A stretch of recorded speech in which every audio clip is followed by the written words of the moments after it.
I couldn't possibly work in the house, especially when there used to be a lot of children around, and even when there aren't children, there are vacuum cleaners and people bustling about. No, I always write in this little hut. I always have. It is absolutely quiet up here.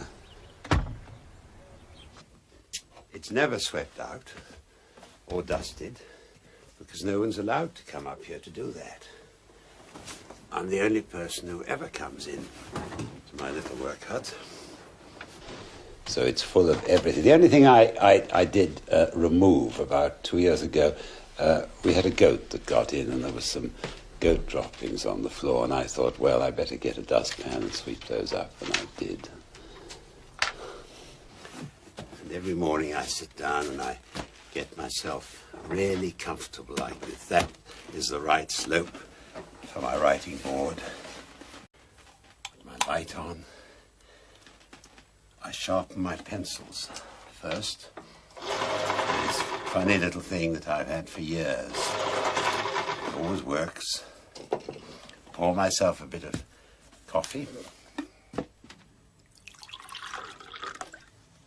I've taken a great deal of trouble with the actual chair I sit in and the place I put my feet, which is tied to the legs of the chair so I don't shove it away when I press my feet against it. Also in the winter I get into a sleeping bag, and that's right up to my chest. Finally you get settled. You get into a sort of nest and get really comfortable. And then you're away. Well, there's all sorts of funny things have gathered on this table beside me here over the years. For example, this, believe it or not, was one of my own hip bones, which was sawed off my hip because of there's osteoarthritis. And when they saw that off, they then put that in its place. It's called a prosthesis. What else have we got here? This, well, that's another operation. That's a spine, the result of a spine operation, one of the 6 I've had. These are the chippings of a prolapsed disc in your spine. And the surgeon put them in there and gave them to me. And they've been there for years, just for fun. It's looking and musing and correcting, and then you do a little writing. And in the end, you get something done.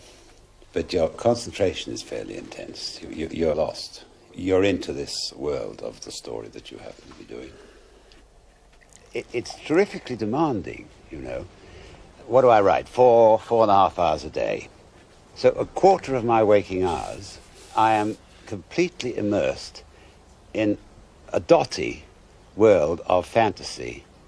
And you come out, you know, in a kind of moony state.